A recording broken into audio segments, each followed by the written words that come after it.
అందరికీ నమస్కారం. ఇప్పుడే అందిన వార్త. చంద్రబాబు ఉత్తమ్తో భేటీ, దాని వెనక రహస్యం ఇదే.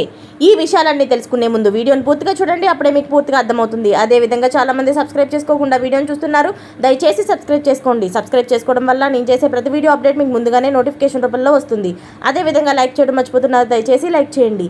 లైక్ చేయడం వల్ల ఇటువంటి ఇంపార్టెంట్ ఇన్ఫర్మేషన్ చాలా మందికి రీచ్ చేసిన వాళ్ళు అవుతాం. ఇక లేట్ చేయకుండా వీడియోలోకి వెళ్ళిపోదాం. ఏపీ ముఖ్యమంత్రి తెలంగాణకు చెందిన మంత్రి భేటీ కావడంపై రెండు రాష్ట్రాల్లోనే ఆసక్తికరంగా మారింది. అయితే వారి భేటీపై పలు ప్రచారాలు సైతం వినిపిస్తున్నాయి.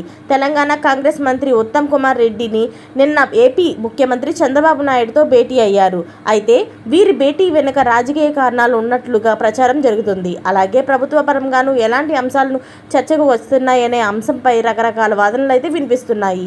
ఏపీ సీఎం చంద్రబాబుతో మంత్రి ఉత్తమ్ కుమార్ రెడ్డి తన భార్య పద్మావతి రెడ్డితో కలిసి భేటీ అయ్యారు. అయితే తన చిన్ననాటి స్నేహితుడిని పరామర్శించేందుకు ఉత్తమ్ విజయవాడ వెళ్ళినట్లు ఆయన అనుచరులు చెబుతున్నారు. ఆ కార్యక్రమం ముగిశాక చంద్రబాబుతో భేటీ అయ్యారని తెలిపారు. అయితే ఈ భేటీ వెనుక ఎలాంటి రాజకీయ ఉద్దేశం కానీ ప్రభుత్వపరమైన కార్యాచరణ కానీ లేదని వారు వెల్లడిస్తున్నారు. కానీ దాని వెనుక పెద్ద రహస్యమే దాగి ఉందని రాజకీయ వర్గాల్లో చర్చ అయితే సాగుతుంది.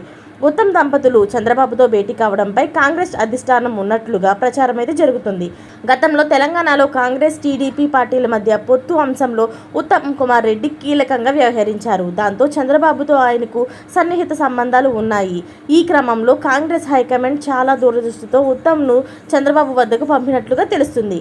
కేంద్రంలో బీజేపీ కొలువుదేరడంతో ఏపీ ముఖ్యమంత్రి చంద్రబాబు, బీహార్ సీఎం నితీష్ కుమార్ చాలా కీలకంగా మారింది. అయితే ఒక విధంగా చెప్పాలంటే వీరిద్దరి మద్దతుతోనే కేంద్రంలో మరోసారి మోడీ ప్రభుత్వం కొలువుదీరిందనేది బహిరంగ వాస్తవం.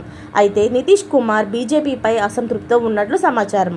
ఒకవేళ నితీష్ కుమార్ బీజేపీకి మద్దతు ఉపసంహరించుకుంటే ఆయన ఖచ్చితంగా కాంగ్రెస్ పక్షాన చేరుతారు. దాంతో కాంగ్రెస్కు మరింత బలం చేకూరినట్లు అవుతుంది. ఈ క్రమంలో కేంద్రంలో కీలకంగా ఉన్న చంద్రబాబు మద్దతు కూడా కూడగడితే కాంగ్రెస్కు మరింత బలం పెరుగుతుందని అధిష్టానం ఆలోచన అని తెలుస్తుంది. అందుకే కాంగ్రెస్ హైకమాండ్ ఉత్తమ్ను దోతగా పంపించినట్లు ప్రచారం జరుగుతుంది.